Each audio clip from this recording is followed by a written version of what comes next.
Once upon a time, in a magical land, somewhere near the center of things, lived an evil sorceress. She lived alone, as she deemed no man worthy of her, in a tall tower. The tower was built precisely on the center, which was the source of her power, and was surrounded by a deep, thick wood on one side and a dangerous bog on the other. The sorceress was served by an army of golems, indistinct creatures of wood and mud that she had fastened from the bog about. They were small creatures, barely knee-high to a man, and they skittered about the secret pathways of the forest and through the bog, doing their mistress's bidding. Like all vain women, what the sorceress wanted more than anything else was for her beauty to never fade. As with all things, her beauty must fade and wither. So she hatched a terrible plot, a deep secret magic to maintain her beauty for all eternity.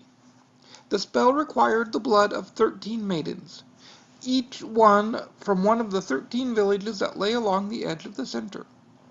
And so one by one she sent her many golems skittering and sneaking their way through the woods and through the bogs to kidnap and bring her the maidens.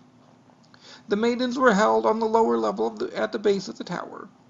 There they lived together. All their needs were met, and they played together such games as girls will play. But it was all tinged with the dread of the day when all 13 would be gathered and the spell completed. The villages around the center had long known about the sorceress. She had left them in peace for many years, and they had returned the favor. But as maidens began to disappear from village after village, the men began to mutter. It did not take them long to guess who was behind the kidnapping.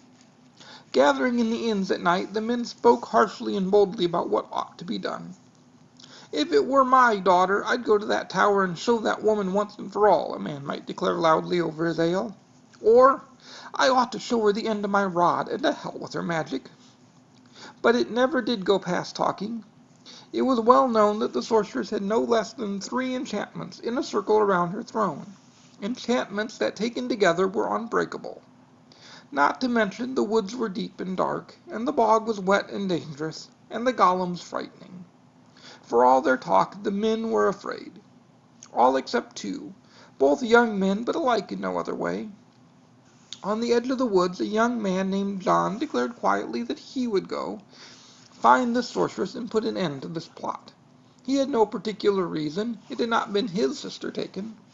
Still his resolve was such that none could dissuade him. In this village there was much weeping and wailing. John was tall, strong, and handsome. He was quiet and responsible. The girls wished him for their own, and the men too for their son-in-law. "His errand is ill-fated, and more likely than not he'll come to a bad end," the old women said to each other with a sigh. "And it will be a loss to the whole village." None of the complaints swayed him in the slightest. Without another word of explanation he hefted his axe and walked slowly off into the woods. John went to seek the sorceress for his own reasons, and here it is.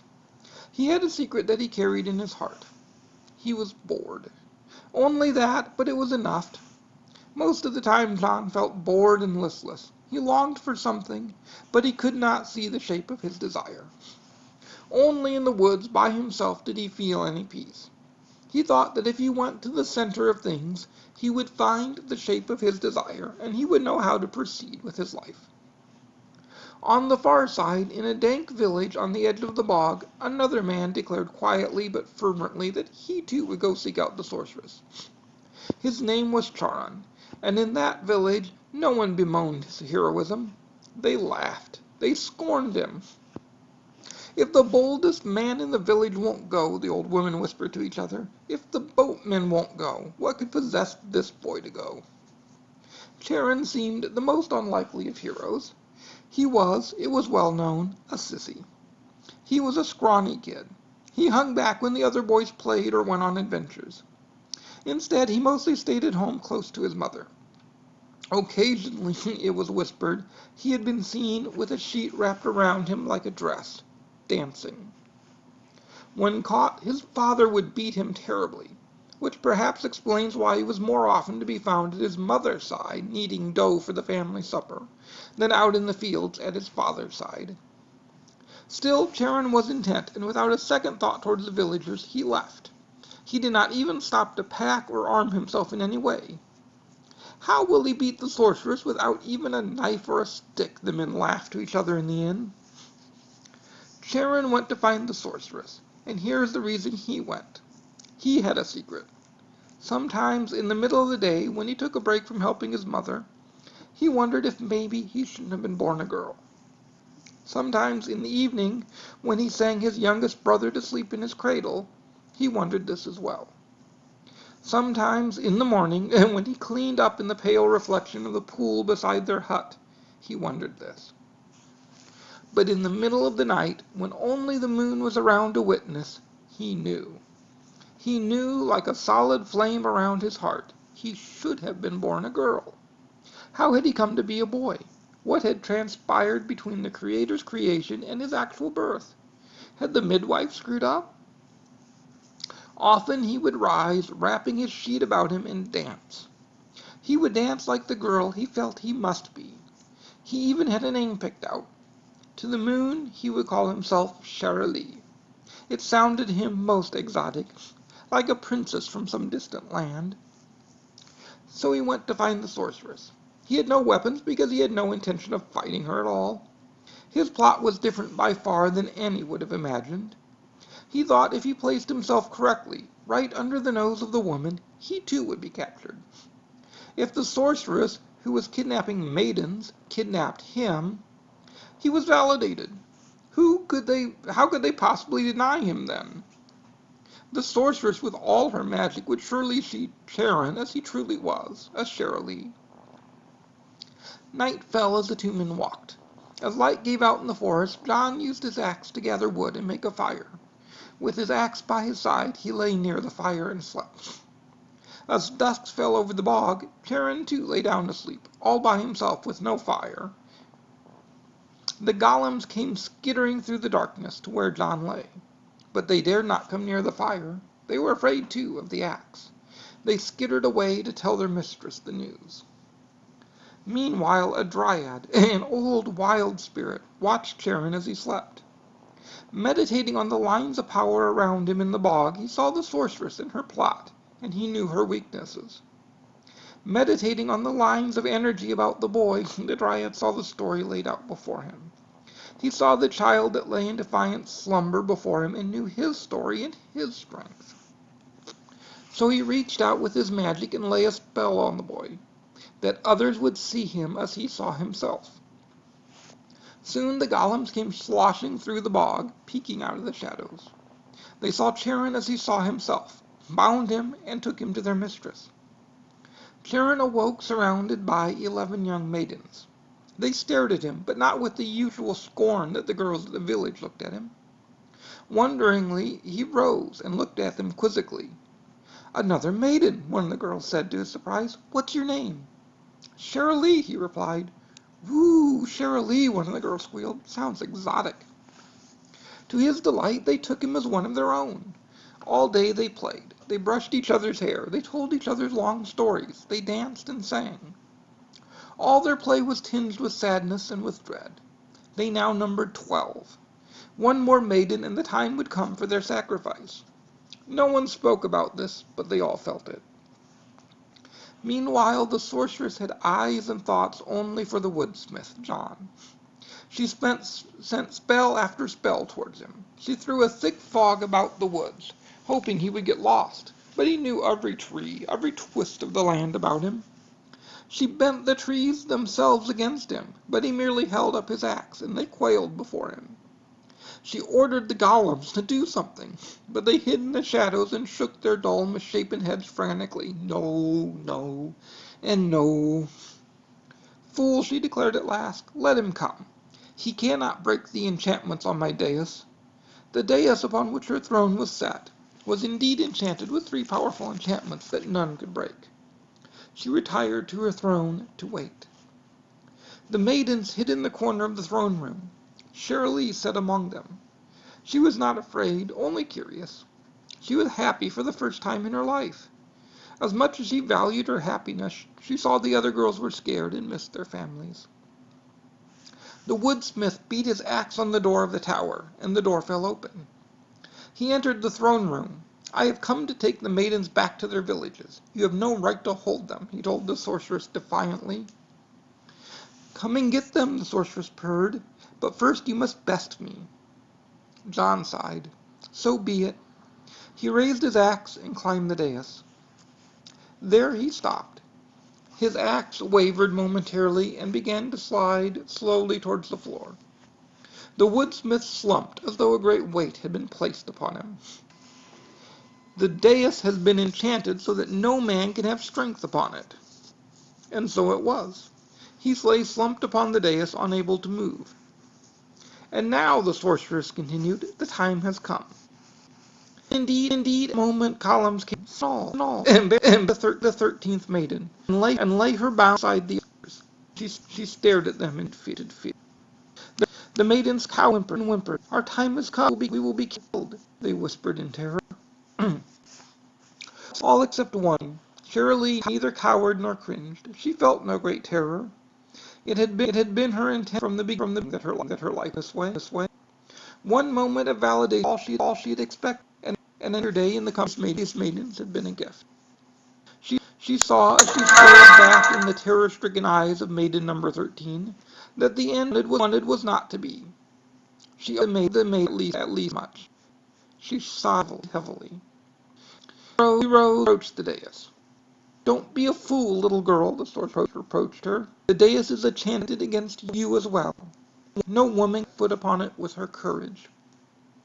Shirley's cold hand of fear upon her. Felt that threatened to swallow her. She shook with it. She did not stop. She said sadly, I'm not a...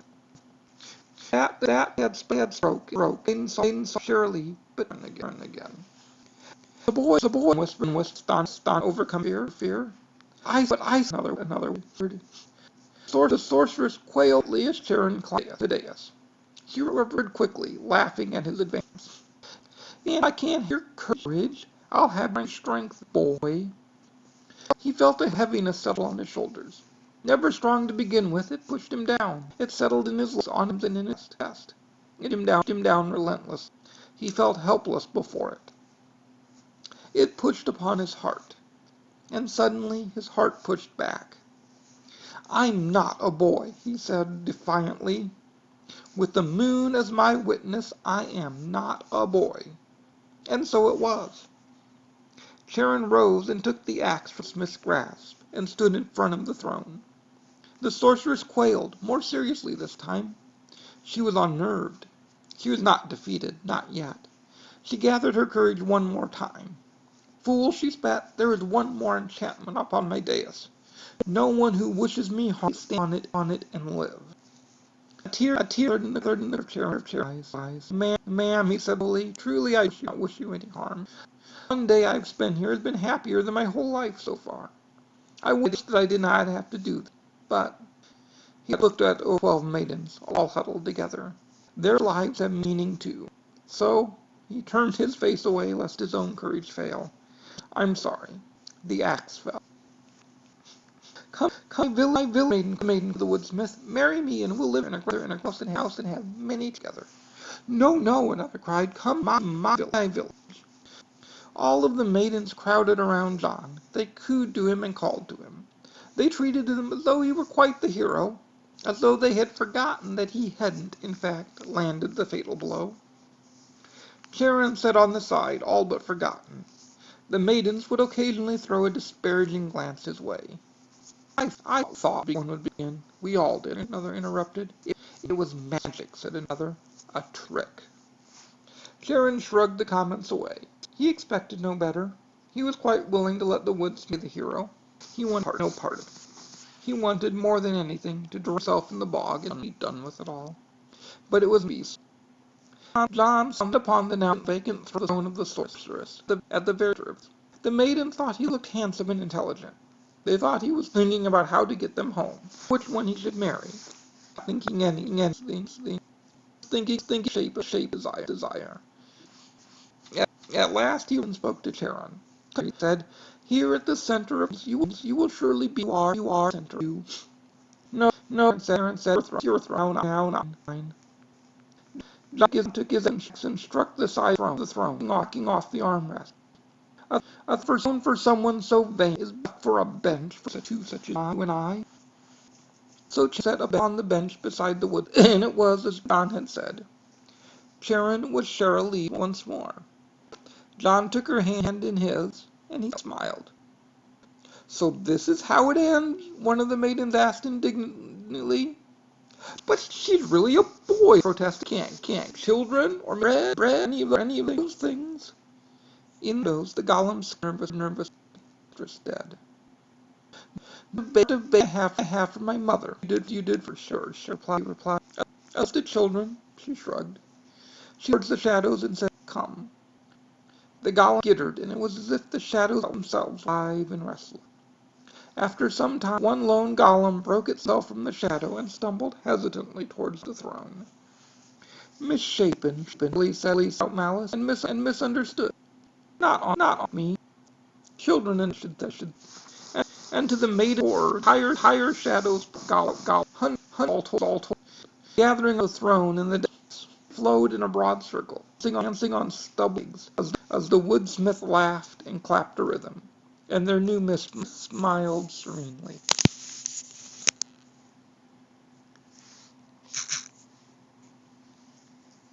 And that was a transgendered fable, which can be found in my collection of short stories, Tales the Wind Told Me. I hope you enjoyed it. Thank you and good night.